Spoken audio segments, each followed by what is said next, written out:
Bismillahirrahmanirrahim.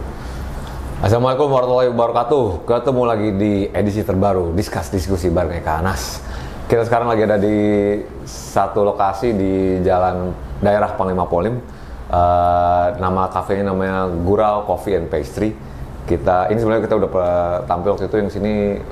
Kita interview cewek-cewek pendiri skena Jakarta sedap sama Opik Azer dulu sempat kita interview di sini. Namanya Gurau Cafe, jadi kalau lagi ada di daerah Panglima Polim, tepat di belakang apotik, dulu sih Apotik Jaya, sekarang namanya apotik apa ya lupa gue, tapi di seberangnya Gado-Gado Boplo tuh ada satu kafe kecil. Ini enak banget tempat nongkrong, kopinya juga enak, terjangkau juga buat anak-anak muda, jadi silakan datang ke Gurau Cafe. Thank you banget Gurau Cafe udah nyempetin kita hadir di sini, dan juga nyempetin gue untuk ngundang yang sebelah gue, sedap. Yang ini disematkan status head crew sejuta umat. Jablay Band. Jablay Band. Astaga. Ada Johansyah Permala Putra. Ya. Apa kabar Jo? Alhamdulillah baik. Waalaikumsalam. Jadi Johan ini mungkin kalau misalnya kita ngomongin tentang strata, buzzer apa ini sih sebenarnya nggak apa namanya biasa aja lah, maksudnya statusnya udah di followerin itu biasa, tapi kalau ngomongin band mana nggak kenal sama Johan? Nggak juga. Kalau band-band indie. Jadi lo tuh kan head crew Jo ya? Kru, teknisi juga, apa gimana nih? Coba lo jelasin. Kru juga, roadman juga, ya, gitu sih. Tergantung callingan si bandnya kan. Tapi saya yang mengasih tahu ke teman-teman, ya saya nggak bisa tetap jadi freelance gitu. Cepat-cepat aja jadwalnya. Iya. Gitu. Tapi kadang-kadang ya satu acara ternyata sini main ya udah sekalian aja. Gitu. Kalau gua dari dulu punya prinsip yang namanya band itu beroperasional, manggung atau ada di jalanan atau tour, nggak ada apa-apanya kalau nggak ada krunya. Itu karena si kru ini yang menurut gua di ekosistem perputaran band operasional ini mungkin yang ngerjain hampir setengahnya 50% kerja keras itu ya mereka ini kayak gitu. Makanya kalau gue bilang band yang nggak bisa ngehargain krunya tokai loh. Dan artian mereka kru-kru ini yang harusnya menurut gue yang jadi pahlawan ya, menurut gue jadi pahlawan bandnya. Lo penonton cuma ngelihat di depannya aja bandnya keren, di belakangnya tuh jungkir balik berdarah-darah krunya untuk mempersiapkan pertunjukannya se-smooth mungkin, selancar mungkin. Bener nggak Jo? Bener banget. Kayak gitu.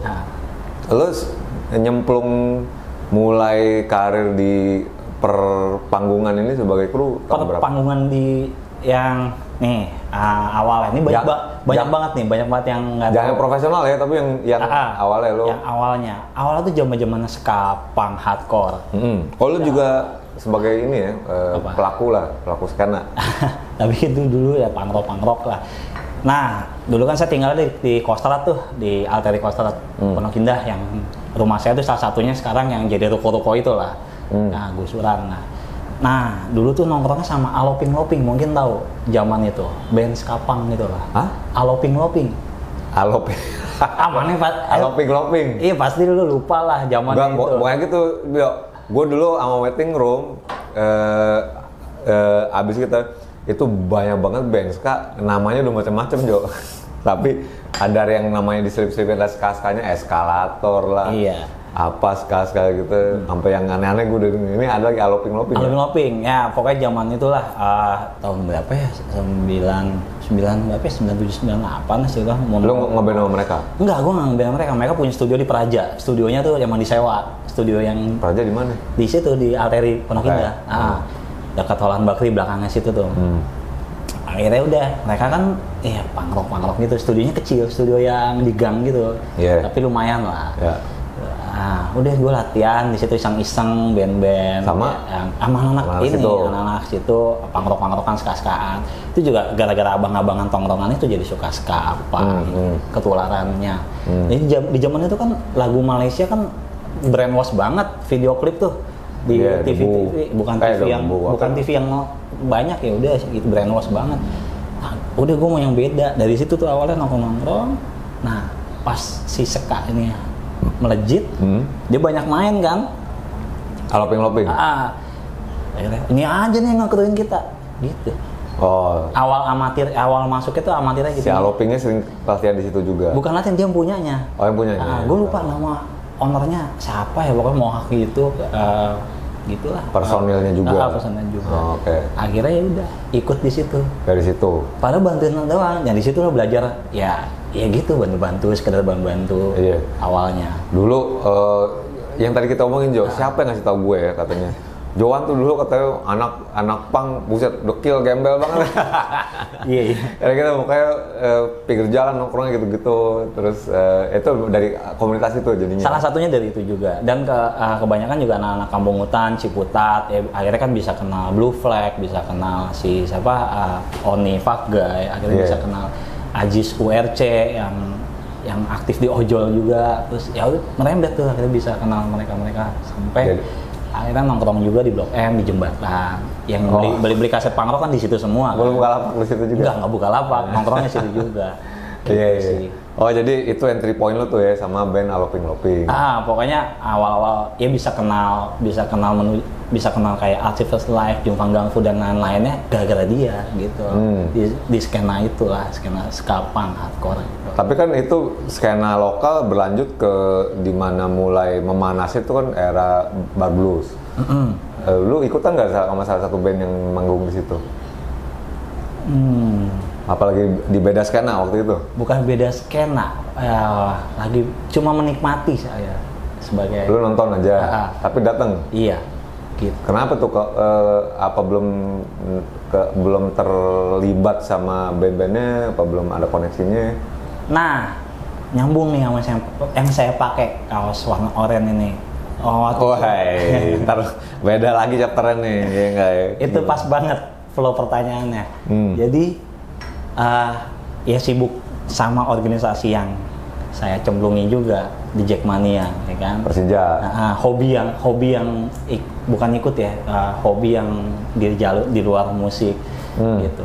Punya perkumpulan teman yang berbeda lagi gitu dari segi umur. Ya, tapi jadi organisasi ya. Gitu. Oke, Joan ini selain juga berprofesi sebagai roadman, kru, band gitu ya.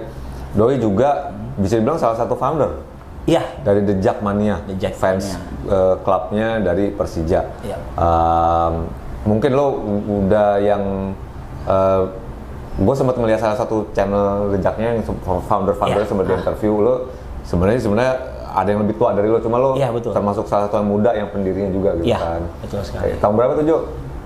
The Jack tuh? Jadi transisinya kan dulu gue supporter Persib. Terus hati-hati, Aing orang Bandung ya. Tahu lama juga di Bandung. Iya, Sunda juga sebenarnya gitu. Asli Bandung, cuma kan sejarahnya tuh ya ikutan orang tua. Jadi kan bawaan orang tua tuh dukung bola itu hobi yang berbeda dari musik ya. Lo pindah di Jakarta kan? Iya, tapi kan udah tinggal di Jakarta udah lilaknya udah lama banget jadi Sunda nih jadinya. Maksudnya emang lahir di Jakarta, Jakarta. Cuma keluarga dari Sunda, Bandung. Keluarga dari Bandung, Garut, sama campur ada Manado ya, tapi lebih dominan Bandung. Iya. Terus tadi masa kecil lo sebenarnya suka sama Persib. Dalam artian ngikut orang tua karena kecekokan kan. Iya. Sama aja kayak beragama kan, ngikut gitu ya. Mulai mutlak dari Persib. mulai transisi itu kayak gini. Agak aneh sih, masih bocah gitu bisa mikir gini. Gua tinggal di sini Jakarta Selatan gitu kan. Wah, Kostrad, Alteri gitu, Tanah Kusir 2. Entar gua SMP di sini, SMA di sini. Terus kuliah di sini. Ngapa gua jadi ngadukung Jakarta aja? Tuh ada kepikiran kayak gitu, agak aneh tuh. Yang kayak gitu. Akhirnya nonton Pelita Jaya, waktu itu Pelita Jaya lagi booming. Masih ada tuh ya. Pelita Jaya lagi mainstream. Waktu itu ada Roger Milla Jamaika. Betul, Terus 90-an. ada Mario Kempes, Kurniawan lagi naik daunnya. Di situ lah kayak tertarik gitu, kayak kayak gue dukung ini nih. Sorry bentar Jo, tapi sepak bola juga salah satu passion lo berarti ya? Iya, mau ngomong kan bawaan dari si orang tua gitu. Iya, emang orang tua lo penikmat sepak bola, apa lingkungan lo waktu kecil emang pada suka bola gimana? Penikmat Tumbuhnya aja. tuh bola tuh gimana? Penikmat aja si bokap ya, bokap kan juga salah satu ini juga lah dulu ngeband juga. Nah tapi penikmat aja, si orang Bandung tuh pride lah masih Persibnya gitu lah. Lu nonton kalau gak ada apa namanya dulu liga apa gitu Kalau dulu kan tahunan gitu kan. yang paling berasa itu kan saya ngerasain juaranya si Persib itu pas Liga Danhill lawan Petrokimia itu sih. Dulu sorry Jo, itu klub digabungin sama klub daerah ya kalau nggak salah. Jadi Persib bisa aja ketemu Pelita Iya, Jaya gitu kan, Persija ketemu sama apa. Dulu kan apa sih A B gitu masalahnya apa Barat sama apa gitu. Ya. Gitu. Kalau sekarang kan dari daerah-daerah yang klub-klub kalau nggak salah, benar Kalau nggak sih? nggak salah begitu. Gua kurang paham tentang bola sih. Kalau nggak salah begitu sekarang. Karena sekarang juga aneh sih. Sekarang liga yang sekarang aja agak aneh. Wasitnya kacau semua. Yang sekarang nih pandemi tambah lagi. Sebenarnya kapan beresnya sih? Itu dia. Bola Indonesia tuh. Ya udah akhirnya hanya penikmat, bener-bener penikmat sampai sekarang kayak gitu. Transisinya emang ngikutin orang tua dulu, suka Persib. Terus akhirnya menjadi pemikiran gue harus lebih Jakarta dari Pelita. Pas Pelita lagi naik-naiknya tiba-tiba ada apa sih? Udah kelihatan, wah mau bangkrut nih, mau apa? Mau bubar nih. Nah masa gue balik lagi sih dukung Persib? Sebenarnya sih nggak masalah, gitu. Toh gue juga nggak masuk fans klubnya banget sih, maksudnya cuma ngikutin aja si Persibnya. Tiba-tiba dari teman-teman perkumpulan si Komandos ini nama Pelita Jaya fans clubnya, ada nih tim Jakarta yang mau naik lagi pas ganti gubernur nanti Bang Yos. Siapa tuh Bang Yos Tioso? Terus ya udah ya di situ. Gue sih Persija. Waktu itu kan mau jadi gubernur kan di tahun segitu. Enggak, ada yang ngasih tau lu bakalan ada nih grup bakal naik lagi. Bakal naik lagi Persija akan naik lagi. Tapi di tahun itu gue mikirnya gini, ini kan tim miskin, maaf nih, dulu ngalamin dulu kan miskin, tim papan bawah, gubernurnya juga nggak ngurusin, gubernur yang baru gitu. Jadi dari teman-teman ngomong, ya udah saling ngumpul, tapi hati ada rasa pengen balik waktu itu, dukung si Persib, sah-sah aja, tapi ngikutin, sering ngumpul, nonton sebentar, ya udah nih, oke nih kayaknya nih, bakal bisa mainstream, benar. Apa yang lo nilai tuh Jo, yang lo bilang ini oke nih, maksudnya lo dedikasikan buat gimana ya? Ya lo sebagai penggemar. Ada gitu kan? Widodo waktu itu. Si Widodo kan dulu pemain Petrokimia yang saya ngalamin juara Persib. Nah, si Persib ketemu Petrokimia kan. Nah, di situ ada Widodo. Masuk. Benar, Hari Widodo tuh orang Petrokimia. Ya. Terus lawan Persib. Persib yang juara. Persib yang juara kalah tapi Petrokimia. Tapi dia bagus mainnya. Mainnya bagus. Di situ sejarahnya track recordnya tiba-tiba masuk si Persija di tahun 9 transisi mau 97 itu 97 itu. Akhirnya udahlah terbentuklah organisasi The Jackmania bersama Gugun Gondrong, Bung Ferry dan teman-teman yang lainnya. Siapa yang kedua? Bung Ferry. Bung Ferry. Nah, pokoknya tokoh di The Jack paling famous, paling di panutan anak-anak lah, paling diseganin. Ya udah. Tahun berapa tuh? Tahun 97. Sorry Jo, selain ada si Widodo itu, gue tahu kalau namanya fans atau penggemar klub bola mau yang di sini mau di luar negeri itu fanatik sampai ke darah daging gitu. Gue pernah ngelihat salah satu interview sama fansnya Manchester atau mana gitu. Anak kecil Jo, anak kecil bocah kayak baru umur 8 tahun gitu. Kenapa lo gini-gini? Menurut gua tuh manajer nggak bener kayak gitu. Sampai gue anjir gue. Masih bocah udah kritis, udah tahu jeroannya si Ben gimana. Apa sih yang menurut lo? Ini sorot manuver kayak ini dulu ya. Apa yang menurut lo sampai kayak lo dari lo deh gitu. Apa yang bikin lo bisa jatuh cinta sama satu klub atau mungkin si Persija ini? Ya awalnya yang itu dilihatnya dari dari satu pemain itu terus ngelihat oh nih bener nih bakal mainstream nih, bakal bagus nih tim. Terus saya juga ngerasa dilihatnya dari mana? Dari bagus. Ini kan dia bakal narik di berita itu kan, itu zamannya berita koran bola kan, zaman koran bola.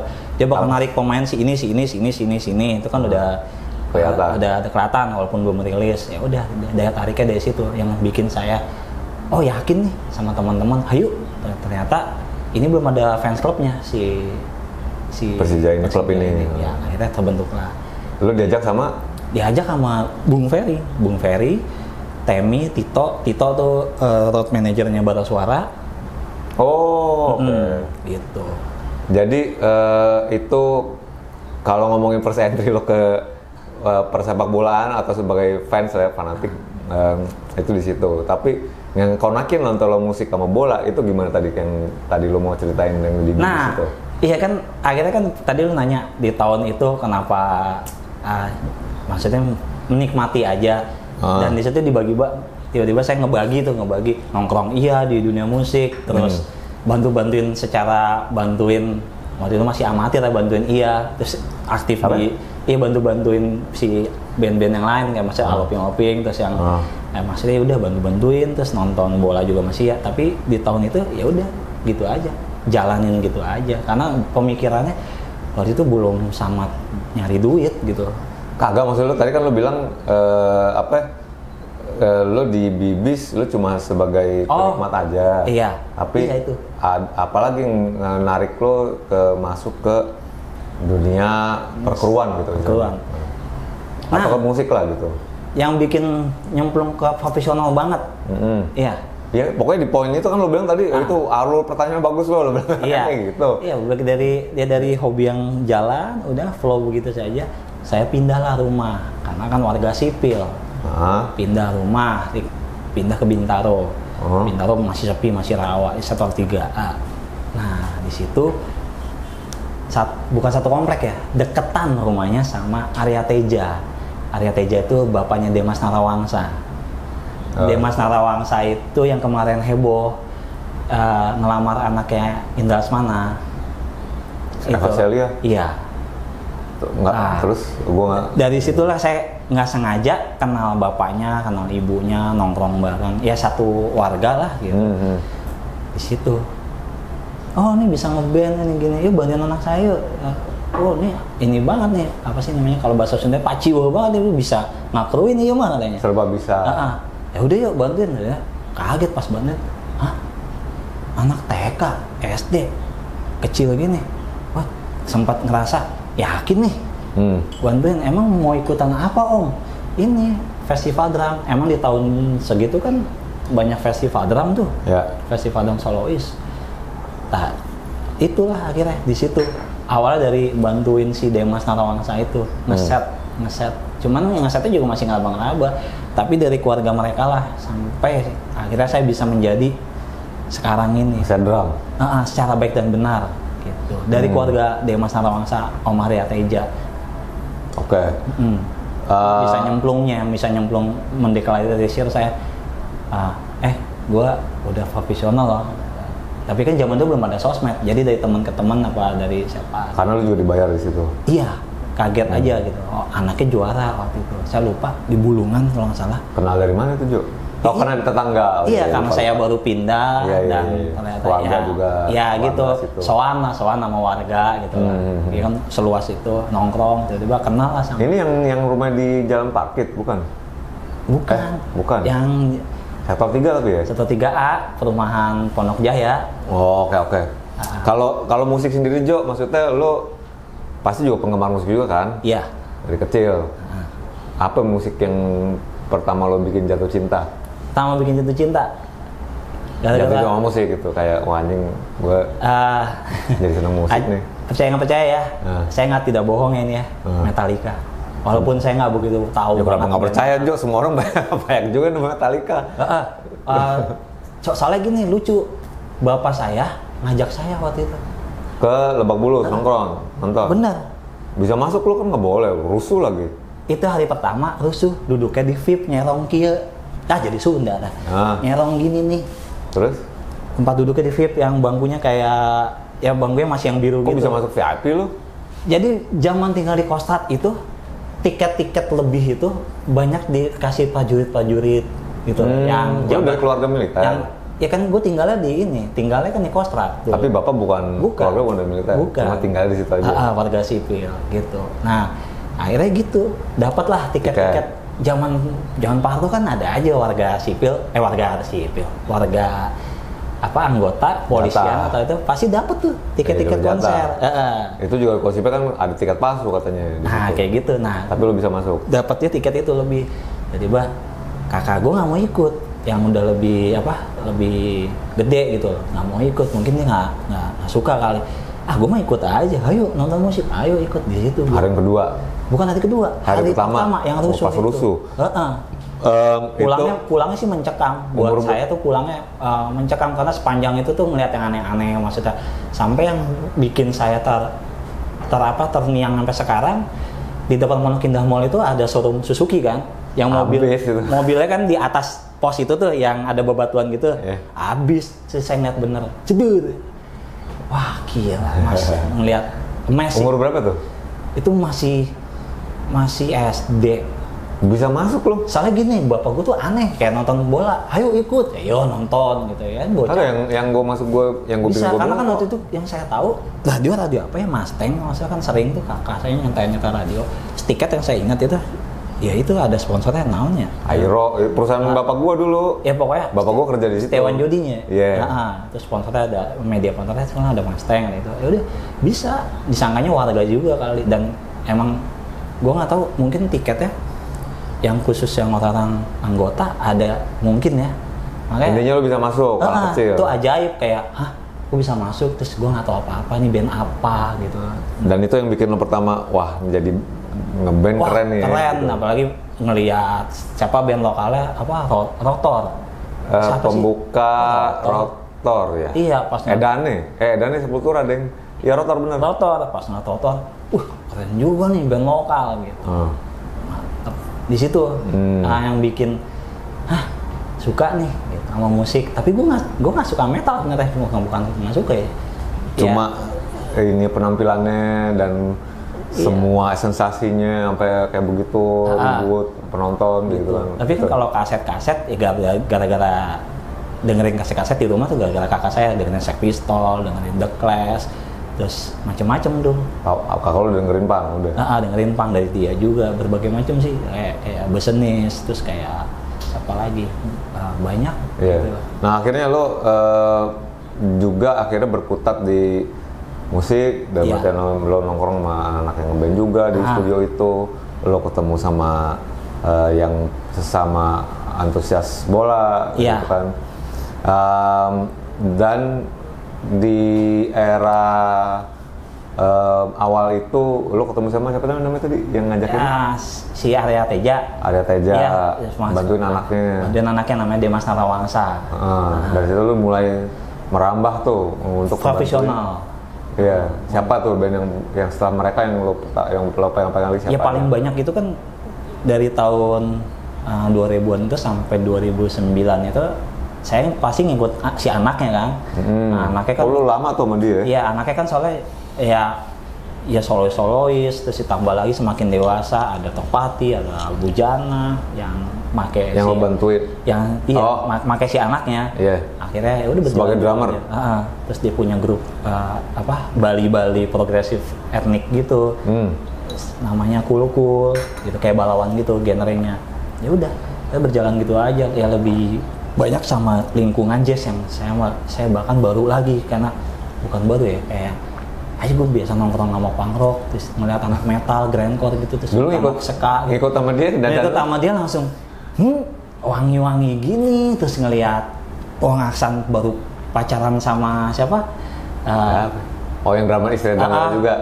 Gitu, langsung masih gitu dah, terus ngeliat Gilang Ramadan gitu. Lu dandanan lu masih kayak gitu. Gue udah ketemu dia nih ya. Dan gue tetap pakai celana ya gitu, merecet nggak ada emblem gitu, cuek aja. Sepatu Dogmat dulu mah, sepatu Dogmat mah masih masih dibilang kayak sekarang mahal kali ya, masih oke lah. Sampai sekarang juga mahal lah. Tapi karena bapak gue tinggal di lingkungan tentara kali, jadi ya aja gitu. Cuma dulunya sepanjang itu tuh gue dulu ketemu dia nih. Lu ikut PL. Kita tuh kenalnya di PL yang pas lo di Timpuk, karena gue itu lagi ikut sama band metal, band Trauma. Gue lagi ngekruin si nama pemain drumnya si Coki drummernya si Trauma. Sesudah apa sebelum Brandas mainnya? Mainnya tuh sebelum. Nah, pokoknya gue lagi bongkar drum, lagi ngesetin ke hardcase. Udah band maneh langsung wak anjing. Langsung teringat apa? Woodstock. Oh ya. Yang teringat adalah pikiran saya, Edan nih kayak si Woodstock, iya. Gue ngeliat Apa ya? Ya penonton pas band. Gimbal ya? Iya. Rambutnya masih gimbal gitu. Penonton pas band lu katain, kan terakhir pas band. Ini di luar bola-bolaan tapi nih lo ngatain nih gitu. Sesudah pas band gue pokoknya sesudah pas band sebelum bumerang. Oh iya, lupa lah itulah pokoknya. Diselipin. Gue lagi bongkar drum. Iya. Lagi masukin. Rambutnya gimbal. Apa ya, di mohak lo ya? Sampai segini. Bener. Terus kata anak, wah predator Iya. Predator. Itu nggak cuma ikut sama Branders tahun berapa ya pertama? Awal kenalnya dulu sama Branders di situ di PL. Udah ngobrol-ngobrol. Terus karena gua anak The Jack, ya kan? Lu sempat pilok stadion tuh. Iya. Pinggiran. Yang milok siapa ya? Lu apa Tony tuh? Ya, gua lah. Iya. The Branders. Wih, anjir dipilok. Terus, wah ini bahaya nih, ya kan? Kalau anak-anak lihat si panitia PL tuh, anak-anak SMA bocah-bocah tuh, waduh gimana nih nanti sama anak-anak The Jack nih. Terus gue bilang, tenang, gue juga anak The Jack, ntar gue pasang badan, ini band Jakarta. Sedap. Ya udah, bener ya bang? Iya. Bener ya ini band Jakarta? Iya, tenang ya, kecuali band Bandung, kalau habis. Waktu zaman itu. Iya. Waktu zaman itu kan. Lu udah aktif di Jack juga waktu itu? Iya, waktu itu udah aktif. Dan Lebak Bulus emang stadionnya Persija. Iya kan? Menteng? Ya, Menteng juga. Tapi kan waktu itu pertandingan lebih banyak di Lebak Bulus. Tiba-tiba ada pilokannya tuh di bawah kan, jeder. Ini siapa yang tanggung jawab? Si anak SMA itu langsung Kalau milok gue, cuma kapan milok gue lupa tuh gitu. Iya, gue ingat banget pokoknya di situ. Akhirnya saya tenang ini band Jakarta. Ya. Jangan takutnya kan kenapa. Oh ya udah nggak apa-apa. Nah, anak juga ngelihat, oh udah nggak apa-apa. Yang penting besok lu hapus nih. Ya udah di chat kan sama anak si PL itu. Nggak apa-apa suruh ngapus juga. Tapi kan setidaknya apa bersih. Tapi kan bersih, panggung bersih itu nggak ada kan. Tapi kan ngelihatnya inget banget itu gila loh. Udah lumpur-lumpuran gitar ini. Kacau sih. Awal kenalnya sama Branders di situ. Oh, tapi tarik dulu jauh di sebelumnya. Lu kok nggak salah ikut lama sama Gangsa Rasta ya, nggak salah? Bukan Gangsa Rasta. Paling lama itu ya Gangsa Rasta juga.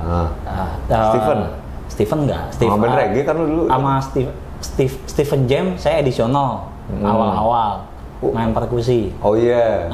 Oke, terus yang kita sepanggung di acara Twins. Andi Twins ulang tahun. Terus sama The Flowers juga sempat edisional perkusi. Terus sama band Ciputat punya band reggae dulu, bukan punya band reggae, masuk band reggae namanya The Fitris sebagai pemain perkusi. The Fitris. Bukan THE ya, apa? The Fitris. DFVI. The Fitris. Oke lah, terus ya pokoknya gitulah, pokoknya lokal hero-nya Ciputat. Gitu. Antara rentang dari lo ngekruin sini sampai ke band itu ya gara-garanya gue masuk kuliah nggak sengaja lingkup bapaknya si Demas ini perfilman di IKJ. Lo kuliah IKJ ya? Iya. Oh lo IKJ Jo? Iya. Ikut kakak jajan. Ya. Apa? Ikut kakak jajan. Kakak sih. Ikut yang Jakarta. Tahun berapa lo? Masuknya tahun 2004. Lo 2004 lulus? Enggak kelar. Oh, kalau 2004 lo udah di sini. Siapa aja tuh angkatan lo? Udah. Sebenarnya gue lulus harusnya kuliahnya tuh 2002, tapi kenikmatan kerja aja. Di band ini. Ambil apa lu di IKJ dulu? Bukan ngambil musik malah ngikut ke dunia bapaknya si Demas itu, dunia perfilman. FFTV, Fakultas Film dan Televisi. Di era lo masuk IKJ tuh, IKJ udah booming. Di era gue masuk IKJ itu gue udah ngeliat kayak wah nih propaganda si stiker White Shoes ini apa ini apa sih gitu apa stiker-stikernya gitu terus The Adams masih baru mau naik tiba-tiba ngeliat ini siapa Jimmy gitu sering ke kampus masih karena kan pas ngospek Jimmy MC-nya Jimmy ngospek gua iya oh, lo koneksi lo juga di situ akhirnya bukan koneksinya. Jadi ada senior yang tahu. Padahal saya tuh masuk IKJ itu daftar gaya pakaian saya kayak mas-mas, saya nyamar kayak mas-mas, tidak ada berbau-bau anak bandnya. Biar gua nggak dicecer, nggak masuk. Rambut lo gimana? Pokoknya kayak mas-mas lah, kayak Andika Kangen Band lah. Lo nggak usah gini juga kayak mas-mas Jo. Pokoknya gitulah jamet-jamet zaman itulah. Oh gondrong. Iya, gondrong gitu. Dikuncir. Gak juga. Pokoknya gitu, polen-polen kayak imo-imo gitu. Gondrong tapi polen gitu. Oh. Ya, gitu. Belum di gimbal tuh, belum di dread. Apa belum waktu itu. Akhirnya udah tuh di situ dah. Lo gimana mindik-mindik tapi akhirnya berhasil. Mindik-mindik. Wah, nggak alhamdulillah gue masuk ke warna yang aman. Warnanya warna apa yang aman tuh? Warna apa? Kan kalau IKJ gitu tuh ada warna-warni nggak tahu intinya begitu dah pokoknya. Kalau di ospek dikasih warna gitu? Iya. Oh, lo kalau yang rese-rese yang potensial eksis dari SMA-nya nih kelihatan eksis gitu lah, di luarnya eksis gitu. Nah, dimasukin ke situ tuh yang merah. Di Mapras yang habis-habisan. Warna merah tuh, deket banget sama senior penontonnya. Wah, warna gua aman, paling pojok sana. Warna awannya pink apa biru gitu. Tiba-tiba ada salah satu senior ngomong gini, nggak bisa nih, ini nih gayanya nggak begini aslinya nih bocah. Hah, ini kru band ini. Terus? Kru band ini. Aduh, gue pura-pura bego aja. Langsung. Lo memang udah aktif nge-crew ya? Iya, karena udah aktif iya. nge-crew. Si Demas juga udah terkenal kan. Betul. Bapaknya juga si Demas terkenal juga secara kameramen gitu film. Enggak, ini anak buahnya Reteja. Gue diem ya pura-pura bego. Ada yang tahu nih dalam hati gue anjrit gitu ya. Terus tambah lagi ada senior lagi tuh. Geng-gengnya Ciputat, anak-anak Dead Rockefeller. Oh, siapa? Ya, Bejo dan kawan-kawan itu. Ya, akhirnya kenalin lo. Nah, ngenalin, terus tambah ada namanya Zelani. Zelani tuh anak-anak Gokil Billy, rockabilly-nya anak-anak Gokil Billy. pergi kajian. Wah, ini mah adik kelas gue di SMA. Wah, kelar gue. Akhirnya pindah masuk ke tim timnya tim merah, paling dekat sama penonton. Abis anjing gayanya begini. Enggak, besok ke tim merah. Gaya lu anjing kayak mas-mas, kayak lu nggak gini nih. Ketahuan deh. Akhirnya udah abis di situ. Gua habis sama Malau, gua habis sama Jimmy. Lu bayangin jam 5 subuh, gue suruh pantomain tapi ngeset drum. Si anjing gimana? Pantomim ngeset drum, pura-pura lagi gini. Gitu aja tuh 3 hari. Tiap subuh? Iya. Emang nggak kasih pulang? Kan maksudnya kan dari subuh kan udah masuk, pulang selalu maghrib gitu. Gitu aja tiap subuh sampai jam 6. Yang lainnya pada nyanyi, ketakutan gue ngeset drum. Seharian? Enggak, dari jam 5 sampai jam 6 gitu aja. Pura-pura ngeset? Jadi tapi pantau main gitu. Ya pura-pura aja kan? Ya. Nggak ada drumnya tapi? Iya. Kebayang kan duduknya begini. Gitu. Terus lemas gitu. Gue bilang, wah pantomin yang bener gak gitu. Padahal waktu gue sih aja kena. Cuma lo emang lo juga kan sebagai drummer gitu ya? Sebenarnya masuk. Emang instrumen pertama bukan? Hobinya emang main drum. Karena kan bokap dulu di Bandung kan ya zaman dulu ya pengiring band gitu, Lanuma Band, mungkin orang-orang yang jadul mah tahu lah. Lanuma Band. Band-band pengiring Bandung lah, gitu. Perkumpulan apa sih orang-orang Auri itu. Oke. Nah, salah satunya waktu kemarin kita nonton yang film yang kita main, yang Berandas main, yang di CGV, film apa ya Bandung kemarin? Oh iya. Lupa lah namanya saya. Parua. Kan ada sejarahnya tuh, yang majalah-majalah Aktuil. Nah itu salah satunya ada bapak saya. Seperti Liput sama Aktuil. Makanya saya seneng banget waktu itu kan pas nonton. Wah makasih nih sama Alvin dan kawan-kawan. Jadi lo memang instrumen pertama lo juga instrumen yang lo konsenin drum ya? Karena bokap dulu zaman dulu banget emang band pengiring gitu sama paman saya. Paman saya itu namanya Pak Jajat. Itu bapaknya Upit Bos Artois, Harapan Jaya. Oh, oke. Gitu. Iya. Adik kakak itu pokoknya antara main drum apa perkusi. Udah gitu aja tuker-tukeran zaman dulu tuh Lanuma Band. Jadi sebenarnya lo udah ada darah seni juga di keluarga ya? Udah nggak asing sebenarnya. Cuman waktu kecil kan ini pekerjaan bapak, paman ya udah. Untuk nyemplung banget kayak Demas itu dari kecil udah ajaib gitu, udah jago. Tak mungkin dulu mah nggak mungkin gitu. Karena ya kan namanya anak kecil yang ngikut aja, sama aja kan nonton bola ngikut aja gitu. Tapi untuk suka nyemplungnya pas SMP itu. Pokoknya pas SMP tahu punk rock ska, nah di situ lah. Mulai tuh lo konsen gitu. Tapi kenapa justru lo lebih porsinya lebih banyak ke nge-crew daripada nge-band? Di tahun 2005 itu pas kuliah akhirnya memilih punya band lagi, band kampus namanya Kanesiba, band dangdut. Akhirnya menjadi additional bikinis, band kampus juga. Akhirnya punya band lagi di luar sama The Fitris. Habis itu akhirnya ngeband lagi tuh, ngeband sampai 2010 udah ada rasa kayaknya gue nggak di sini nih dunianya. Gitu karena udah punya anak waktu itu kan. Mikir tahun 2008. Kayaknya nggak di sini nih. Gue yakin lah filmmaker aja bisa kok jadi kru jadi di balik layar bisa hidup gitu loh. Kenapa ini nggak bisa? Nah itu bismillah bisa. Akhirnya 2011 saya memutuskan band saya bubarin. Si Kanesiba saya bubarin, band dangdut IKJ itu ya kayak parodi gitu lah, kayak Sis Karwati saya bubarin. Sama The Fitris saya keluar.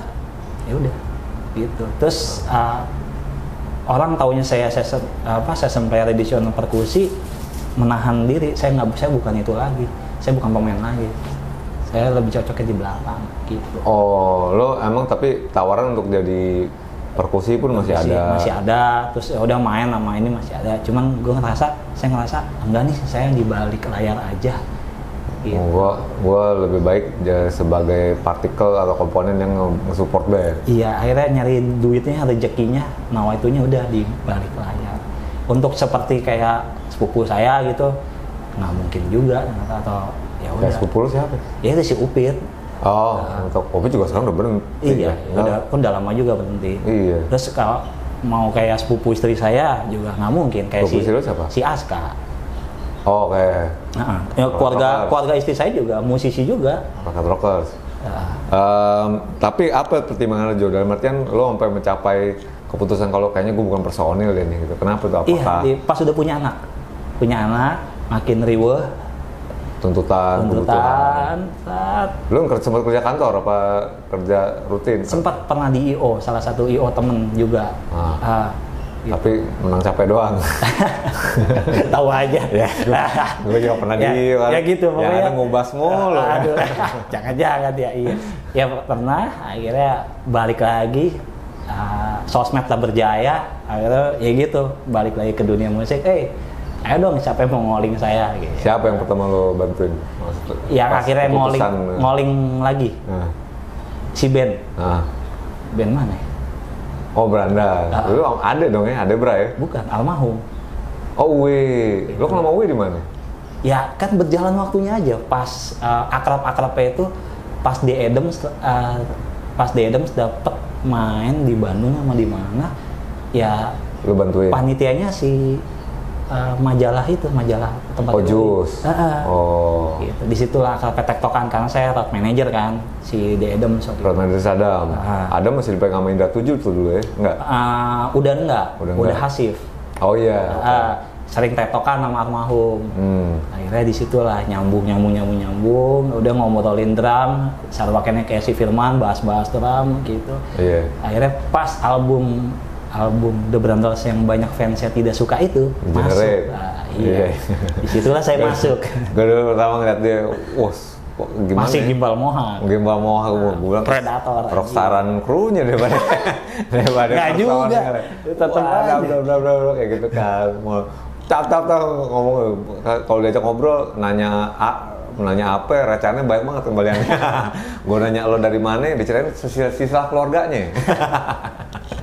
Tapi ya Johan, maksud gue kenapa Johan itu menurut gue banyak direkrut sama di ini band, karena pertama kenapa gesitnya itu gue akuin Jo. Maksudnya Johan tuh alhamdulillah responnya cepat walaupun suka lupaan nih. Wajar. Tapi cepat, lu tuh gesit gitu. Terus inisiatif. Jadi kalau misalnya dia tuh udah mikir dua langkah ke depan. Kalau misalnya ini band mau ngapain, gue udah persiapin apa yang bakal dibutuhin sama di band kayak gitu. Tapi lu bukan pendidikan ya mungkin ya bisa juga pendidikan sebagai kru operasional panggung itu berjalan gitu aja. Berjalan begitu dan secara natural dan mungkin juga training ground lo waktu sama si drummer cilik itu ya. Tapi naik derajatnya lagi di tahun 2004. Kenapa tuh? Saya ngaturin Halloween band Jerman? Iya. Metal? Eta. Lu bisa Nah, jadi gini, di tahun itu drumnya gua nggak tahu lah bahasa IO-nya, mungkin minjem atau nyewa punya Gilang Ramadan. Oke. Nah, waktu itu Gilang Ramadan di endorse sama si Pearl. Drummernya Halloween itu Pearl. Oke. Nah, di zaman tahun itu yang drumnya kayak pohon, cuman siapa ditaunya orang? Gilang Ramadan doang. Ya Pohon anjing. Iya, banyak banget kan. Nah, akhirnya ya udah gitu. Nah, pakai kru siapa nih? Krunya Gilang Ramadan udah pasti berangkat. Tiba-tiba itu aja krunya Demas. Nggak tahu lah pihak IO atau pihak Gilang Ramadan yang ngomong. Udah, akhirnya saya ke bawah. Gitu. Jadi krunya Gilang Ramadan saya ngekruin si siapa namanya? Michael Kiske, bukan? Siapa sih? Dani Doble. Pokoknya saya mah nggak ngefans, nggak tahu band itu, bahkan saya nggak tahu. Kurang sih kalau Halloween. Terus tapi lo pokoknya pas saya lihat ngekruin, kayak Edanenya, maksudnya kayak bandnya kayak power metal gitu, kayak gitu kan. Ya udah, akhirnya ngekruin. Itu jalan begitu. Di mana yang ada di Ancol, dua kota. Ancol itu zaman Lo Sebor, pembukanya tuh rapper Jokau gitu, apa sih? Relep. Relep. Kalau salah. Apa yang bandnya? Di balik apa tuh? Ya pokoknya gitulah. Kayak band Kobe gitu, kayak yang kayak Linkin Park gitulah. Tapi lo apa pengalaman lo dapetin waktu itu? Lo bilang kan sampai naik derajat tuh. Bukan naik derajat keuangan ya. Maksudnya akhirnya laku gitu lah. Secara kredibilitas, skill gitu. Apa tuh yang bikin lo terkesan? Yang terkesan kaget aja nih band ternyata besar dunia banget, metalnya metal begini. Nggak salah pakainya krunya lokal separohnya. Dan di situ saya baru tahu, ternyata band dunia tuh cuman bawa stick doang sama pedal 2, udah gitu. Selebihnya pakai punya sini. Perabotan lokal. Di situ belajar lagi kan, jadi tahu kan apa sih. Tergantung juga sih Jo, ada juga yang tergantung band ya menurut gue sih. Iya, jadi di situ lebih tahu belajar si Riders lagi gitu. Saya dapetin dari situ. Bahasa Inggris saya kacur lah, asal British kalau kata si Jamrut mah. Tapi lu apa kali? Ya gitu, Indus Kroy. Tapi kan ada si translate ya kan. Iya. Gitu. Tapi lu bersinggungan langsung sama si drummer tuh? Bersinggungan, karena itu dia kan yang ya ngobrolnya kan ada translatornya. Orang-orang media yang dulu pasti tahu lah, pernah ketemu saya gitu lah. Ada yang tahu. Okay. Tapi waktu lagi di Medan, lapangan gimana dia? Maksudnya lu siaga dong sampai dia gitu. Ganti-gantian aja antara saya sama krunya Gilang Ramadan sama si Mas PI itu. Nggak ribet tapi orangnya? Nggak ribet. Dan di situ saya baru tahu drummer pakai oksigen. Gue ingat dulu waktu tahun 2000, waktu Morrissey datang ke Jakarta tahun 2012 ya? Iya. Yang di tenis indoor. Gue dikasih, tahu ditelepon, Kak, lu mau ridersnya Morrissey nggak? Hah? Mau dong gue bilang. Gue dapet deh katanya dari backstage. Lu kok bisa ada di backstage konser Morrissey sih? Nah, itu LO-nya road manager Bara Suara, si Tito. Tito itu kan salah satu pendiri The Jackmania juga, sama kayak saya. Nah, dia orang lapangan juga tuh? Ya, saya kan dapat tiket nontonnya kan dari almarhum. Ruli. Kita mau ke Medan. Betul. Besoknya. Karena habis packing alat gitu. Gue mau tidur aja, besok kita manggung. Ini lu pakai tiket. Ya udah, sore-sore gue berangkat. Sore-sore berangkat, gue WA Tito. Bukan WA tuh zamannya apa ya? BBM. Salah lo, Ruli nggak datang. Ujuk gila, dia ngelotok banget sama Morrissey, ngefans berat. Ruli tuh nggak datang karena bukannya sakit ya? Iya, capek karena besok manggung. Pecah kan? Ininya, pembuluh darah pecah. Iya, karena sakit kan. Terus? Tidur pokoknya. Tiket nganggur nih. Masih jam 5. Ya udah, ke sana pakai. Pokoknya besok kita kan bandara subuh. Santai. Ya udah, set. Lagi ngantri itu zamannya BBM kan? Betul. Si Tito gue BB. Tok, di mana? Lagi kerja, foto-foto. Wah, gila, wangi, pink-pink gitu ya belakangnya, bunga-bunga gitu. Boleh lah tuh kontraknya nanti kalau ini. Tar dulu Jo, kalau ditinggalin ya di meja ininya sama roadman-nya. Bener, ditinggalin. Tapi kan halaman belakangnya kagak, itu kan materai kan. Bener, besoknya langsung dikasih ke gue. Gue fotokopi dulu tuh. Gue fotokopi yang bagus, yang proper. Segini coy, sampai ratusan halaman Joy. Gue baca itu asli sih. Morrissey ini asal tahu nih ya, Morrissey tuh kalau turun panggung, berapa langkah setelah panggung harus ada kamar mandi. Jadi ada portable shower. Dia nggak mau keluar itu tuh Terus masih keringetan. dari pinggir panggung itu sampai ke ruangannya anduk semua, itu gua kaget juga. Anduk kan. Iya. Aduh, gila. Dalam proximity jarak berapa nggak boleh, itu katanya nggak boleh ada restoran yang menyajikan daging, itu benar. Iya benar, yang Nggak belakangnya mau belakangnya suruh tutup dibayarin tuh. Iya, nggak boleh ada makanan menyajikan daging, itu benar. Apalagi pokoknya gue udah gini dari dia nih, anjing gue baca tuh kan, apa yang mau bisa minta apa sih kayak gitu. Iya, akhirnya Gua di lupa situ. sih isinya. Di situ kita belajar lagi masalah Raiders, gila ya. Iya, cuma agak-agak aneh sih emang ininya. Oke, itu juga lo udah terlibat dalam stage production kayak gitu Iya. ya. Siapa lagi band selain The Brandas yang lo pegang waktu itu? Yang Awal-awal. yang awal-awal ya, kalau awal sih ya itu sama Demas itu ya, Demas kan jatuhnya session player ya. Terus ya kalau sama The Adams ya karena satu kampus itu juga kecemplung tidak sengaja karena Lu angkatan sama si enggak, saya nggak sangkatan Kiwil? nama Enggak. Kiting.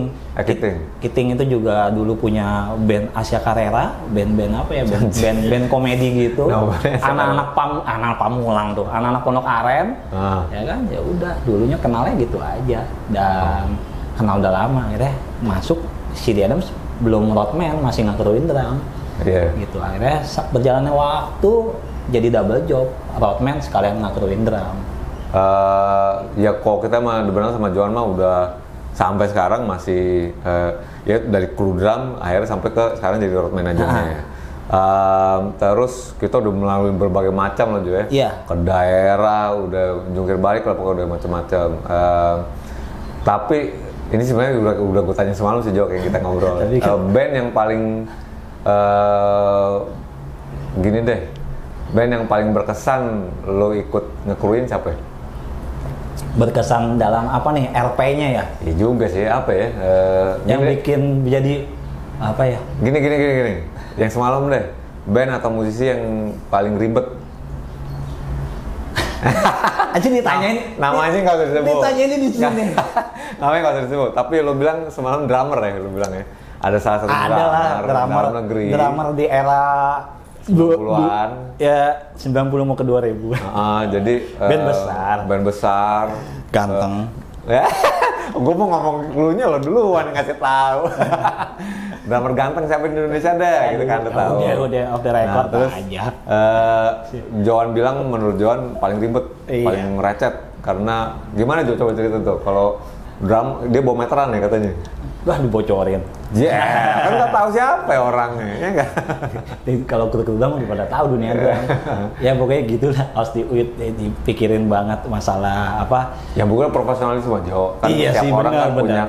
punya dedikasi dan komitmen sendiri ke apa namanya ke profesinya gitu. Tapi mungkin dia lebih fokus dari yang lain aja. Tapi Iya. level apa yang menurut lo ini, wah ini kayaknya agak-agak Kelebayang. gue nggak mau ngomong lebay Jo ya. Maksud gue ini agak-agak apa di luar standar nih gitu. Itu sih kaget. Lo sendiri yang jelek-jelekin sih. Bukan jelek-jelekin, emang nyatanya begitu kali. Coba gimana ya? Dunia Yang menurut lo itu, kayaknya wah ini orang agak-agak ekstra nih. Apa aja sih yang diminta sama dia sebagai drummer waktu itu? Kan lo bilang bawa meteran, jadi sampai sepersekian sentimeter jarak antara dia duduk sampai harus pakai simbal. sarung tangan, nggak boleh tangan Harus pakai kosong. sarung tangan. Kan, nah, itu juga banget wow juga. Simbal nggak boleh ada cap jarinya lo bilang. Kayak gitu. Jadi bilang, Iya, pokoknya itu harus selalu bawa cairan itu, cairan si simbal. Terus kayak udah ngeset. Jo, coba fotoin Jo dari samping, seolah-olah jadi penonton, maksudnya benar-benar jadi penonton di panggung, foto gitu. Tak, berapa foto? jadi lo suruh dari Penonton, sudah. Terus fotoin.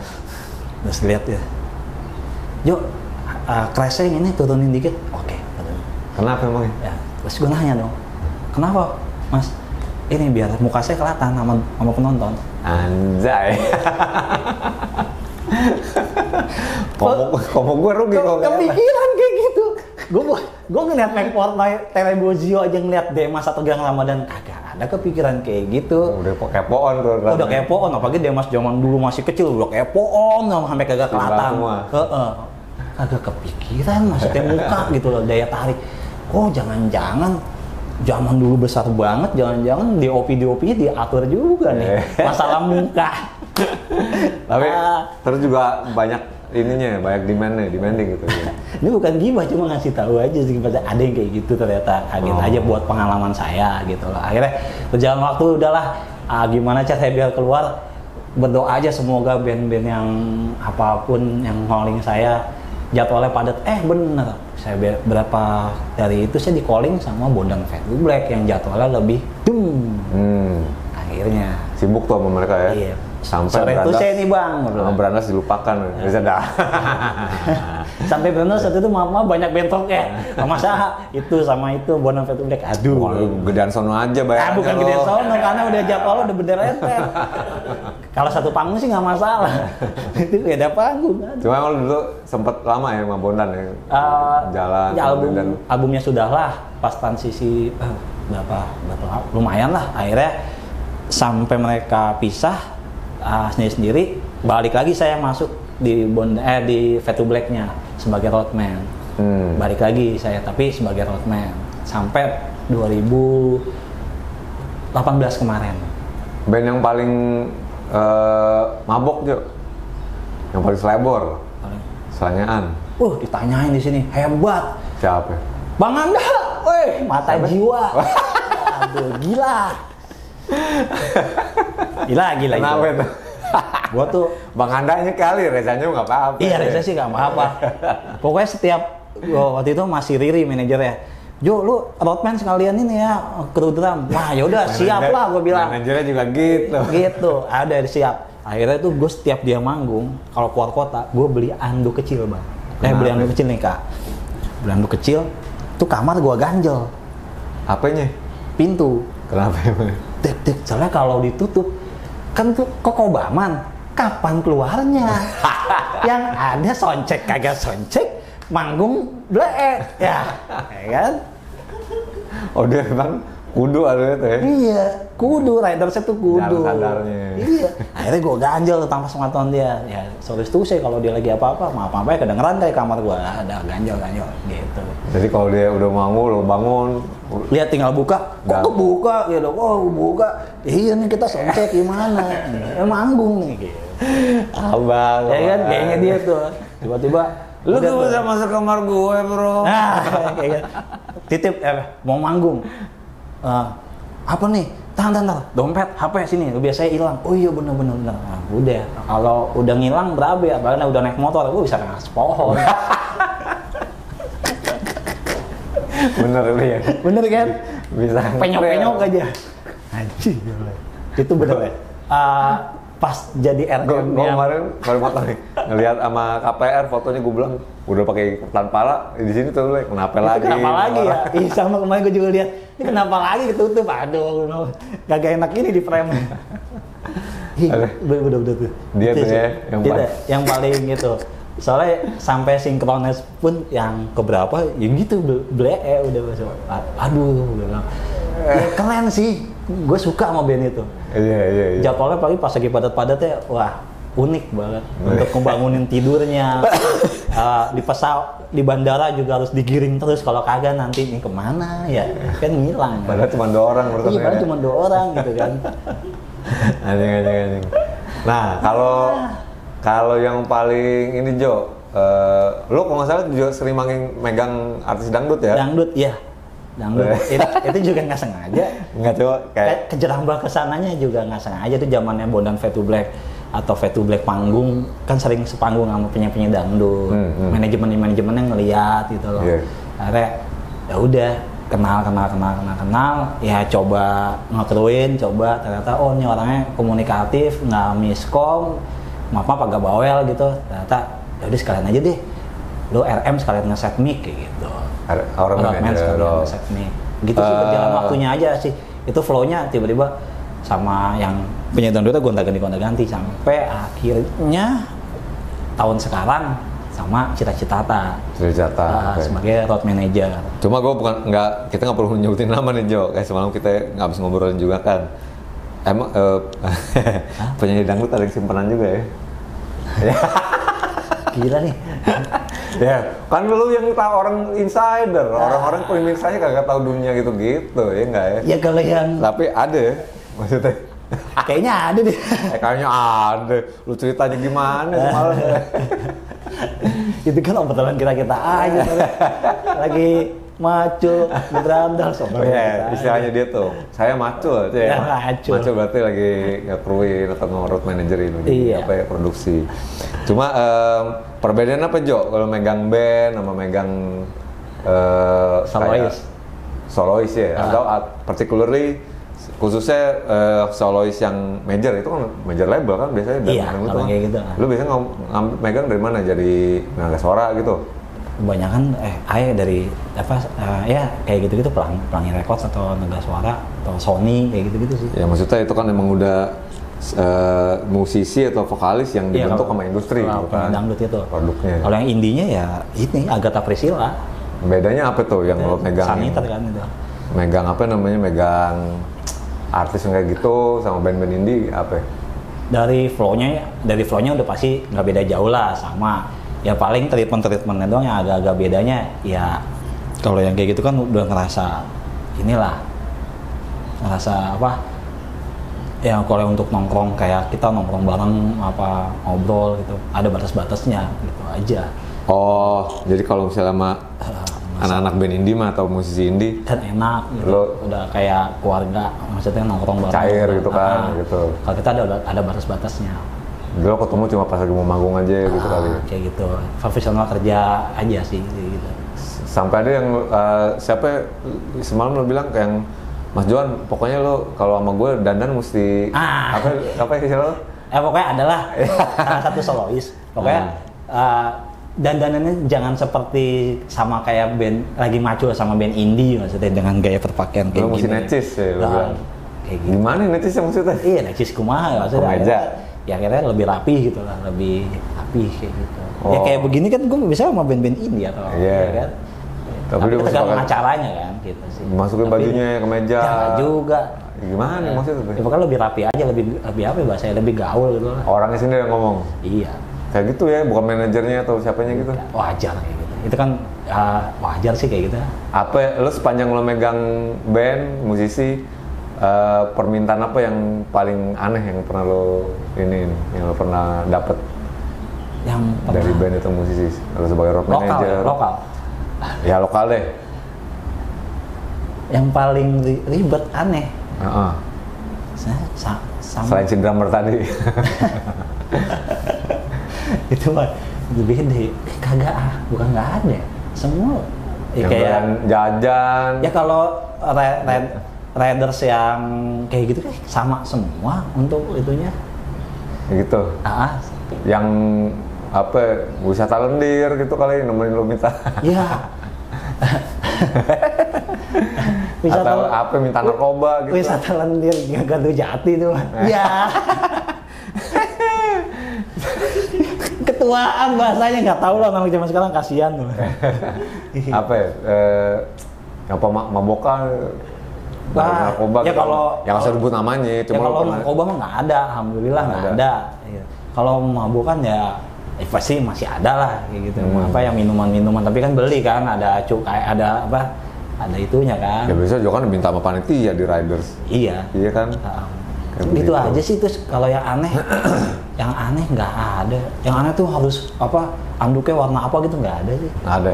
Lo paling jauh nge-crewin atau Anta Beranta ya sama penyanyi dangdut Anta Beranta sampai kagak ada di mapnya atau sampai ini di mana sih Anta Beranta gini jalanan siapa?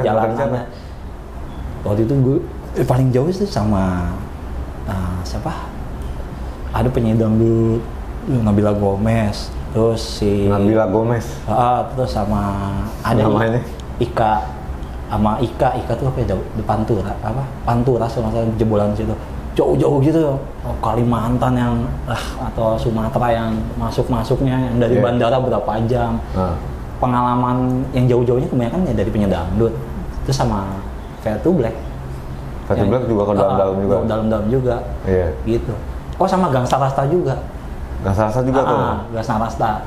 Di zamannya Bahaya Records lagi naik-naik itu ada Tip X gitu. Ya itu sih aneh-aneh daerah-daerah masuk ada kota gitu ada pengalamannya yang nggak lupain apa ya ada nggak pengalaman yang nggak gue lupain gue bawa duit 45 juta di tas gue itu bayaran cash waktu Gangsta Rasta Oke. Apa sih daerah apa Lubuk Soal sama 45 juta, oke juga. Lubuk Linggau. Daerah tapi yang Brandas main juga dong, lu udah ikut belum ya? Tapi masuk lagi kan? 10, 11. Tapi masuk lagi jauh. Itu jalan darat. Kita masuknya dari mana? Padang atau Bengkulu tuh lupa lah. Lubuk Linggau bukannya Kalimantan? Oh, Padang sih. Kalimantan itu, Samarinda. Pokoknya daerahnya hutan, tengah-tengah tiba-tiba ada itu aja, ada ada rame aja. Udah ditransfer kan ya ke bos saya ya, ke bos Renhat itu mahasiswa Soja. Nggak telepon, enggak Jo, apaan bayarnya? Cash, cash, anjir cash ya. Kantong kresek gitu aja kayak bayar pakai Amer ini kantong kresek, ini mas 45 juta. Si kampret 45 juta aja gitu pakai kantong kresek. Mau nggak mau gue langsung minta ke panitianya, mas cariin westback nih tas pinggang gini tuh di store yang buka tenan, beliin buat saya. Iya boleh, buat saya naruh duit 45 juta. 45 juta. Jadi tidur gue pakai, mandi gue bawa, cash. Itu pengalaman yang nggak bisa gue lupain selama jadi roadman-nya si Gangsta juga. Iya. Aja 45 juta kan aneh juga bayarnya. Dan dengan santai si bosnya si Renhat lagi mau manggung di Sukabumi lagi soundcheck. Iya, bayarnya pakai 45 juta cash isi. Gila. Kalau ini Jo, deg-degan situ. band yang paling ini Jo, ya bukan nggak jangan nyebut nama juga deh, tapi lo pernah nggak dilecehkan sebagai kru atau maksudnya kayak lo di bandnya rese dan ini deh nggak menghargai lah gitu? Oh, seperti tidak dianggap. Iya. Yeah. Terus CV percuma gitu lah. CV maksudnya pengalaman pernah sama siapa kayak nggak. Iya, terlepas itulah, tapi maksudnya ini band kurang ajar banget ya, lu nggak hargain gua lo gitu. Ada band apa ya, penyanyi? Bukan, ada band, maksudnya grup band, ada band Jakarta. Mainstream? Misalnya major label? Enggak, indie juga. Udah. Iya, tar abis ini. Udah banyak yang tahu aja kalau tapi emang teman-teman mah gitu. Reputasi emang penting ya. Kalau itu jadi pertimbangan lu gak kasih, ini band rese nih, malas nih gua gitu. Gue malah sama drama-drama, terus mohon maaf buat sama band-band yang dulu pernah saya kerja. Saya emang begini orangnya bawel, satu biar tidak miskom, karena emang begini. Makanya kan sama Brandas kan enak kita tektokannya, gitu. Apa namanya? Uang atau bayaran pengaruh nggak buat lo? Dalam artian begini, lo lebih milih bandnya asik tapi bayarannya kecil, tapi band yang rese tapi bayarannya gede, lo milih yang mana? Kayak kalau zaman sekarang udah ngikut aja lah yang kecil aja tapi asik. Yang bener lo. Kok gitu yang bener lo langsung lihatnya gitu bener lo. Kayaknya band gue kecil mulu sama dia. Aduh, tengok gue sampai pilek tuh gara-gara gini. Buset dah. Langsung nggak bener lo. Ini Ziggy Zaga apa Brandas nih langsung. Oh iya bener-bener Ziggy Zaga pernah gue berapa kali dibelain sama dia nih. Maksud gue awal-awal berkarir eksis tuh pernah ngedramin juga lo kan? Pernah berapa kali dadakan tuh. Drummernya si Rama Bonges itu lagi nggak bisa doi deh. Jo lo ngedramin. Iya digoreng dadakan. Tapi maksud gue gini, fee itu jadi pertimbangan nggak buat lo? Iyalah sebenarnya, cuman kalau mau nggak mau lah ya. Gitu. Zaman sekarang yang ikut aja lah, yang penting ada jadwal. Zaman sekarang apalagi pandemi nyusahin gini. Aduh. Ya maksudnya terlepas dari pandemi lah gitu. Itu jadi pertimbangan nggak buat? Ya pertimbangan juga.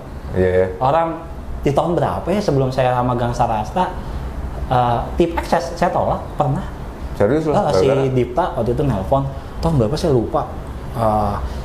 Ya udah nggak cocok. Akhirnya beberapa hari kemudian masuknya ke Gangsta Rasta. Oh oke. Gitu. Lo kenapa lo tolak waktu itu? Waktu itu nggak masuk kali ya kan? Apanya? Fee-nya nggak masuk ke saya. Gitu. Iya, saya kan ada netnya gitu. Setidaknya saya punya prinsip, saya punya netnya. Gitu. Lo bedain nggak band major sama band indie? Iya dong. Wah anjir, baru tahu kan iya. Iya dong, kalau saya nggak tahu kalau teman-teman yang lain. Tapi kan di zaman waktu itu, Walaupun kalau misalnya lo kenal dan lo ini, Jo nih, lo budget nih gini-gini, lo bantuin juga kan sebenarnya. Recehan juga kalau kenal hayu. Iya, karena ya jujur aja gue termasuk yang sering dibantu sama Joa. Kan gue udah sering ngomong, Jo nih gue jongkok banget ya, gue bilang cuma sekian gitu. Siap gue jalan, gue bantuin gitu.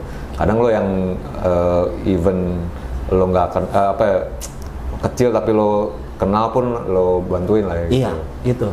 Benar. Iya, ya makanya kan kayak begitu akhirnya kan ajaib buat teman-teman lain mungkin kayak si anjing sinkronnya selebaran banget ya soal gitu.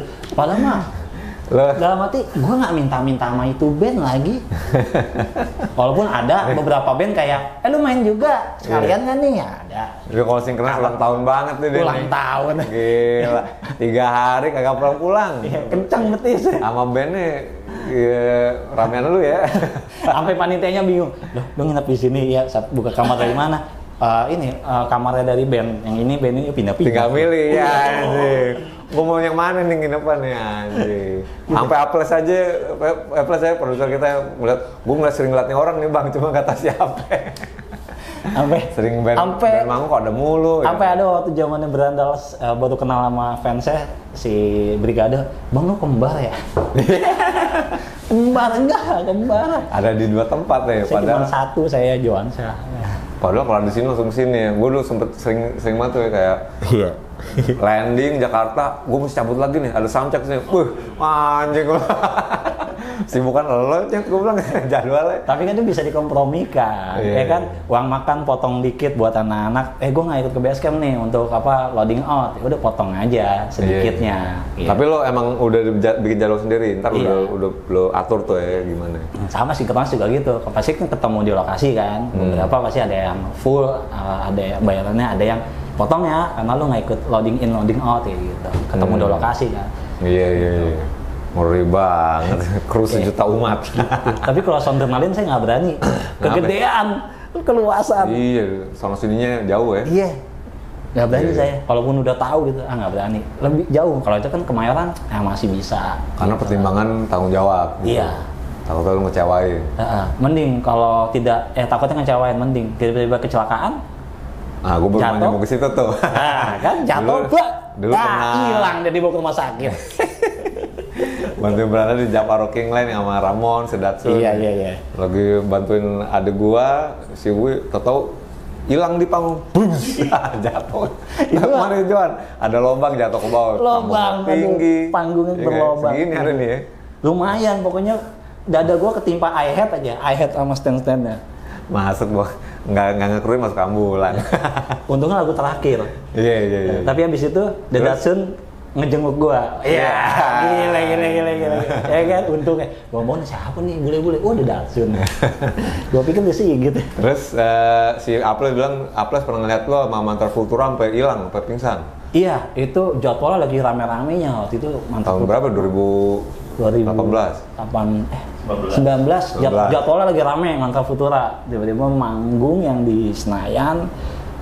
Ya biasa aja, biasa kayak gini biasa. Tiba-tiba udah blang, hilang.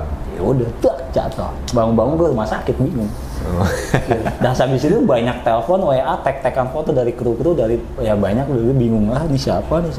Iya. Salah satunya nyebarin foto David Ambon. David kan kan ikut Mantra Futura juga soalnya. Benar. Itu salah satu tandemannya dia nih, ya nggak ya? David saya.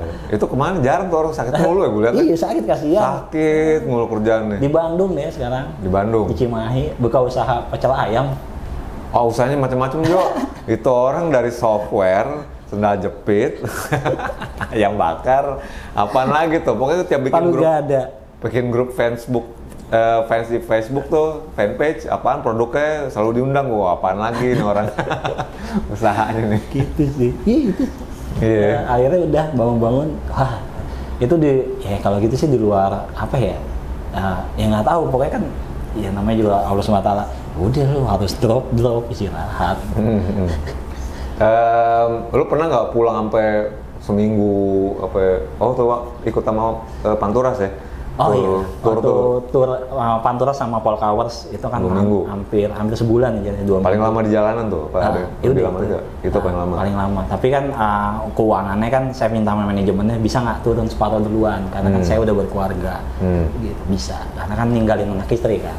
Lo anak istri tahu lo profesi di industri hiburan. Kan, istri kan juga keluarga musisi jadi bokap mertua saya dulu pemain keyboardnya Dragon, Panakawan, band Semarang, band rock Semarang. Ya bisa dibilang kalau zaman dulu tuh bisa dibilang seangkatannya sama God Bless.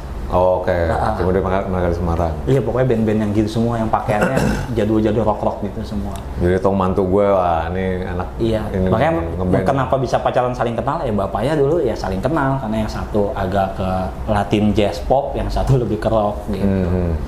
Lalu sepanjang kemarin 2 tahun ini kan memang selama pandemi melanda, itu jadi ya tes ya, maksudnya kita diuji ya, masa ujian kita sebagai manusia, kesabaran, ekonomi. Lo udah pasti yang namanya musik nggak cuma bandnya aja, kru-kru atau partikel pendukung juga pasti ke pengaruh ya. Bahkan menurut gua yang paling kerasa ujiannya itu justru dari tim produksi, kru. Karena kenapa? Anak band masih bisa ngapa-ngapain gitu kan, ya, secara mungkin koneksi, kreativitas dan juga modal kali masih bisa bikin usaha apapun gitu kan. Tapi kru kan yang paling banyak ini nih, yang paling banyak kena. Gue tim kita mungkin lo tahu juga orang-orangnya itu banyak bolak-balik, bang bantuin gue dong, gue lagi nggak ada gini-gini. Akhirnya kita sama anak-anak ngumpulin uang biasanya, terus berapa minggu, nggak sebulan sekali sih, tapi secara rutin transferin ke mereka gitu kan, kayak ini buat bantu-bantu lo nih gitu. Tapi lo sendiri gimana tuh lo ngelaluin, dan mungkin sekarang sih udah nggak terlalu ini ya, karena udah mulai menggeliat lagi kan industri hiburan, tapi 2 tahun belakangan ini gimana lo survive itu, Jo? Nah itu dia, itu juga nggak nyangka sih, dari segi pekerjaan maupun hobi tuh udah sangat keganggu banget waktu awal-awal. Sebelum dunia musik, maksudnya per IO-an rilis dibatalin, saya udah ngerasain duluan tuh dari hobi. Dari hobi saya nonton bola Persija. Karena di tanggal berapa ya, inget banget, 7 Maret, itu soalnya Persija lawan Persibaya. Tiba-tiba tanggal 3 apa 2 itu dibatalin langsung. Ini 2020? Iya. Awal tahun? Iya, ya pas sebelum pandemi itu. Iya. Dari situ saya kaget, anjir, wah gokil, dunia bola udah diberhentiin nih, tiket di refund maksudnya udah. Itu gara-gara itu kan yang ada ini pandemi. Oh pas pandemi. Nah, jadi saya udah tahu kalau yang hobinya bola tuh, yang hobinya bola tapi kerja di dunia entertainment, musik atau itu udah tahu duluan, karena kan si Persibaya lawan Persija ini dibatalin. Pas COVID udah terjadi. COVID belum, si pemerintah belum ketok palu masalah COVID, tapi bola langsung saya udah tahu. Kan pemerintah nggak salah di awal Maret ya mulai udah harus ada karantina. Kayak gitu. Tapi ketok palu yang benar-benar yang ketat banget gitu kan, yang ngerasa banget dunia musik. Nah saya udah bilang nih teman-teman waktu itu, bahaya nih dunia bola aja udah berhenti. Berarti bola udah duluan diberhentiin? Iya, lebih duluan. Iya. Berarti kan saya harus langsung stres tuh. Wah, kacau. Sama-sama pakai penonton kan soalnya, keuntungan kan. Sama istri, harus siap nih, dunia bola udah duluan. Iya ya yang siap-siap nih dunia musik nanti nih. Benar, habis tanggal 7 lewat itu, dak. Jadwal sama band ini tiba-tiba di grup batal. Jadwal main ini di WA batal. Dia telepon, Jo batal. Dan saya udah nggak heran, mungkin nggak kayak teman-teman yang ya nggak gitu. Saya cuma oh ya udah karena dunia bola udah lebih duluan, jadi nggak kaget. Jadi saya sama istri nggak kaget yang ya belum gimana. Akhirnya di situ berputar otak, ini gimana nih caranya nih sebelum si pemerintah ini rilis yang buat IO harus dibatalin, termasuk pensi kan. Gimana nih sebelum itu belum ada kepikiran sampai akhirnya Jakarta benar sepi banget, yang benar sepi. Di situ berpikir keras, solusi istri, yaudah yuk buka usaha online masak gitu. Tapi sebisa mungkin yang istri saya bisa masak gitu. Lo kalau nggak salah mulai jualan dimsum, kue lava coklat ya kayak gitu. Dan tapi enak juga ya, dari gua pernah dikirim tapi Jo jauh sih orang kirim sampel dulu, gua kagak sih. Aduh, ntar deh. Lupa mulu. Tapi selain ini juga lo juga side jobber sebagai ojek online. Iya. Gitu. Itu dari tahun berapa? Itu juga kan pas pandemi itu kan langsung down juga, sama rasanya. Dari tahun berapa tuh jual tapi? Pas saya udah 7 tahun sebagai ojol. Serius? Iya. Loh, kayaknya kan ini kita 2019 2015 dong lu mulai. Sama tahun ini 7 tahun kan paling lama saya di ojolnya di Uber, bukan di Uber, Iya Uber dulu. Oh lu pertama Uber dulu. Uber bubar, bingung tuh milih yang mana, akhirnya sih Grab. itu bukan Gojek. Gitu. Oh gitu. Oh, lu di Uber dulu. Iya. Pokoknya spesialis bawa orang maksudnya. Bawa apa? Pantat apa? Orang maksudnya. Oh, itu istilahnya itu ya. Bahasa ojol. Anjir bawa pantat. Oke. Akhirnya kan ngejerambah ke Ini kalau gue ceritain gue korek tentang Gojek lagi, wah ceritanya. Akhirnya kan bisa 2 jam lagi. Akhirnya gue milih si Gojek itu ya udah. Ngejerambah ada makanan, ada gosen ya udah. Sampai sekarang. Dan itu nolong juga pas lagi pandemi itu ya sebenarnya. Walaupun sedikit lah kan. Sedikit kan. agak kecekek juga sih sebenarnya. Cuman ya udah gitu aja. Dan alhamdulillah ternyata masih bisa lewat. Hidupnya dari jualan makanan juga bertahan. Kan yang beli teman-teman juga kebanyakan. Salah satunya ya banyak juga kayak Agatha Priscilla, Ciki Fauzi, gitaris lo juga beli, drummer lo juga beli. Akhirnya pada posting, udah saya repost, udah akhirnya kebantu lah. Iya. Oke. Dan sekarang udah mulai ngalir lagi nih kerjaan produksi nyangkul. Macul. Alhamdulillah Macul ini sekarang sedikitnya tarik napas ada di bulan ini. Cuman semoga aja di benar-benar akhir bulan sama awal bulan tahun depan semoga nggak ketat lagi ya. Gitu sih. Itu sih yang saya takutin. Cuman ya udah berjalan gitu aja sih. Nikmatin aja, namanya juga kehidupan, harus struggle kita. Iya. Yang ininya memang yang dikhawatirkan kan akhir tahun nanti sampai di awal tahun melalui Natal dan tahun baru liburnya muncak lagi karena udah pada cuek-cuekan karena menurut sih kita jaga lah ya mudah-mudahan karena impactnya bakalan panjang tuh kalau misalnya naik lagi, masuk zona merah lagi, masuk levelnya naik lagi, ya muter-muter situ aja kayak gitu. Bego kita menurut gua kalau misalnya sampai gitu lagi ya. Kayak kan udah tahu impactnya apa, kalau bisa kita teman-teman juga discuster ya di rumah aja dulu lah gitu kan akhir tahun baru biar kedepannya bisa lebih longgar lagi gitu. Pelan-pelan gitu Jo ya. Pelan-pelan sih bener. Jo, thank you banget Jo udah nyempetin mampir di Discuss, cerita tentang pengalaman lo sebagai stage crew.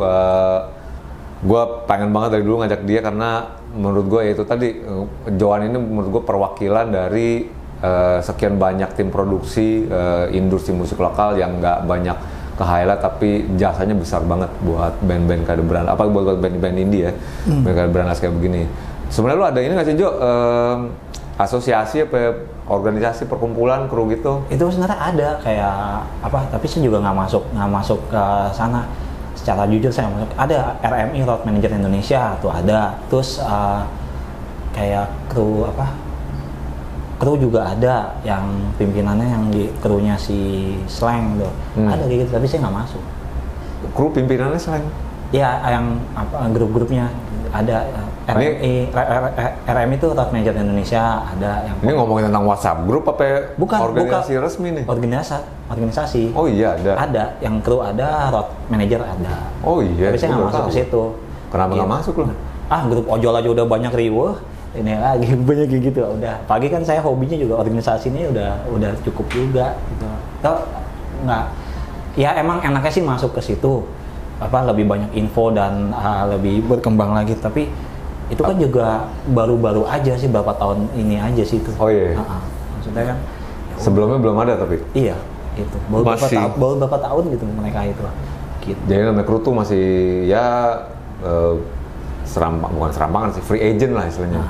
Nah kalau yang manajer kan apa sih namanya? Imarindo ya? Apa sih manajer kan udah lama kan? Iya. Kalau manajer udah lama. Itu juga kayaknya bukan ngomong nggak efektif ya, tapi maksud gua aja ngeband udah 20 tahun lebih ini, 20 tahun lah gitu sama Brandas.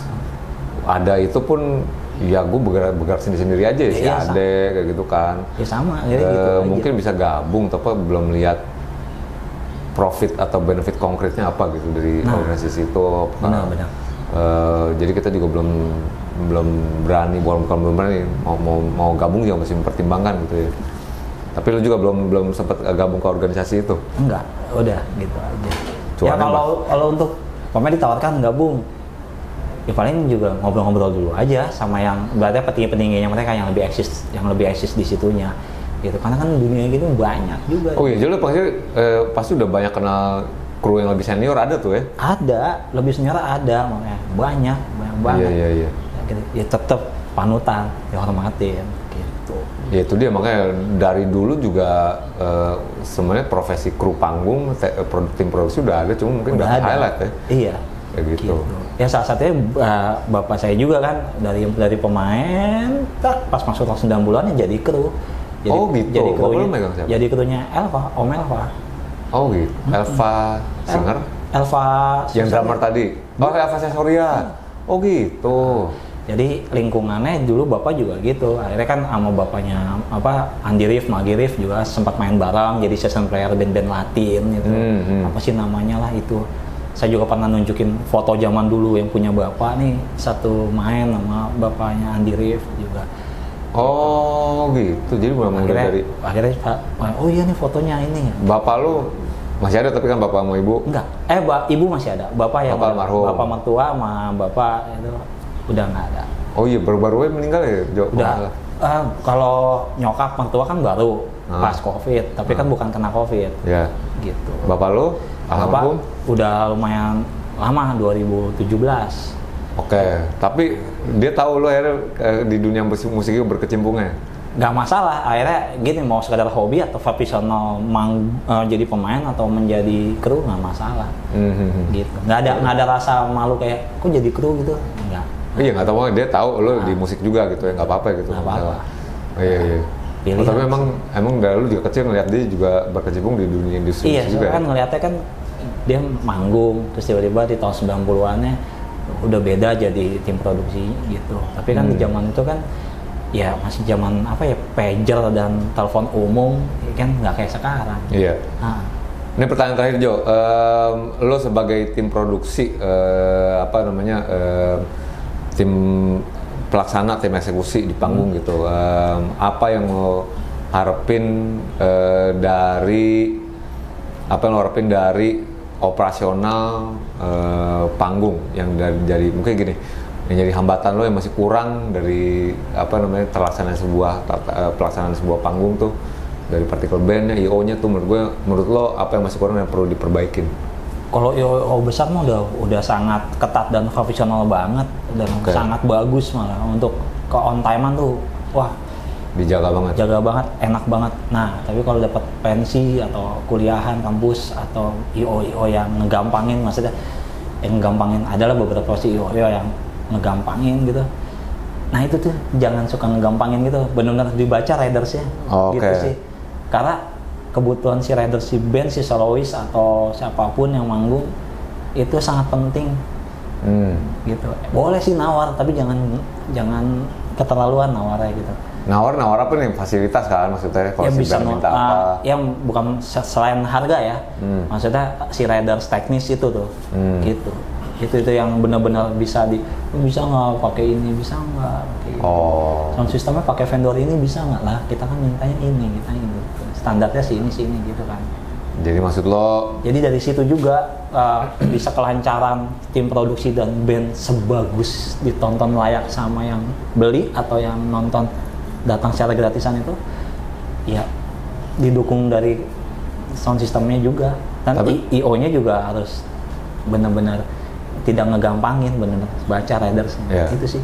Tapi menurut lo sejauh ini, lo sebagai kru panggung, road manager dan tim produksi udah menurut lo udah dihargain belum sama industri musik Indonesia, posisi lo? Pas pandemi gini baru berasa dalam arti akhirnya ada bantuan dari musisi siapa tuh, buat saya sudah dihargain akhirnya dari lembaga apa, dari rumah makan apa, itu saya berasa akhirnya dapat bantuan dari situ, di telepon ini. Itu sih kalau saya ngerasa dihargainnya pas sekarang. Maksud gue bukan dalam posisi pandemi ini, tapi sekarang menurut lo posisi lo tuh udah cukup dihargain belum sebagai kru gitu, sama industrinya, sama bandnya, sama kan lo bilang tadi kan ada band yang masih rese nyuekin lo, nggak mandang lo gitu. Tapi secara general lo udah menurut lo posisi kru panggung itu udah mendapatkan penghormatan atau penghargaan semestinya belum? Menurut saya Udah. Karena kan emang penting banget dari soundman, dari kru, penting banget. Dan lu udah melakukan perlakuan yang semestinya dan nggak dilecehkan atau kalau nggak ada road manager, nggak ada kru, nggak ada soundman, di depannya gimana? Sebagus apa? Oke deh kalau gitu. Thank you banget aja udah mampir di Discuss. Saya makasih banget. Jadi kalau misalnya lihat, buka dong rambut lo, pakai tutupin. Gogon style. Kalau misalnya ketemu yang kayak begini nih di panggung beranda atau panggung band India lain, namanya Bang Joan, bakalan ada di panggung musik atau juga kalau Persija manggung. Persija main, iya dia megang drum, ya enggak ya? Enggak juga sih sekarang nggak kayak gitu. Sekarang nggak gitu dan kayak gitu ya? nonton menikmati aja. Iya oke. Dia yang iniin, ya enggak ya? Kalau misalnya ada band bule, mana aja yang mau dia yang paling depan. Kagak juga sih. Pokoknya terima kasih buat teman-teman produksi panggung yang lain kayak Joan begini yang udah membantu The Brandas, band-band indie lain kayak gitu ya. Kita mengucapkan terima kasih banyak buat gue pakai kesempatan ini untuk mengaturkan rasa hormat gue buat mereka karena kalau nggak ada lo semua itu nggak jalan nih band kayak gitu ya. Terima kasih juga buat Discuss, teman-teman Discuss yang udah nonton Discuss, dan juga buat Gura Cafe yang udah menyediakan venue, Mas Danu, terima kasih banyak, dan kita ketemu lagi di episode Discuss yang berikutnya. Assalamualaikum warahmatullahi wabarakatuh. Thank you semuanya, ciao.